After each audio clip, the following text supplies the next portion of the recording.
భక్తిని లాభసాధకం అనుకున్నాడు ఎవరైతే ఉంటారో, ఇదిగో దేవుడు చెప్పిన విధులు ఉన్నాయే వాటి ప్రకారంగా చేసేవాడే దేవుని యందు భయభక్తులు గలవాడు.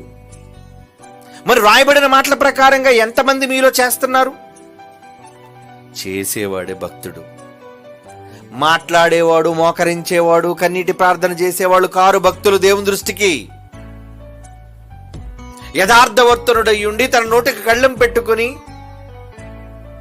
తనకు చేతనైంది, తనకు వచ్చిన రాబడిలో ఎదుటివాడు లేమిలో ఉన్నప్పుడు వాడికి సహాయం చేసేవాడు, వాడు భక్తుడంటే. దేవుడు భక్తుడు అనడానికి చెప్పాడు సాక్ష్యాలు. ఇదిగో ఈ భక్తులంటే ఇలా ఉంటారు. ఓబజ్జి ఎంత గొప్ప భక్తుడండి! ఎంతమంది సేవకులకు సాయం చేశారండి? కొర్నేలు ఎన్ని గొప్ప ధర్మకార్యాలు చేశాడండి? భక్తిపరుడు అంటే ఆయనండి. యోబు ఎంత గొప్ప భక్తిపరుడు! చిన్నప్పటి నుంచి యథార్థవంతుడు, చెడుతరమును అసహించుకున్నవాడు. నిజంగా భయభక్తులు కలిగిన వారు అని ఎవరైనా చెప్పుకుంటే ఇదిగోండి ఈ లక్షణాలు కలిగిన వారే. దేవుని దృష్టికి భయభక్తులు కలిగిన వారు. మర్చిపోకండి, మీకు మీరే మేము భక్తులు అండి అనుకుంటే ఇక మిమ్మల్ని ఎవ్వరూ కాపాడలేరు.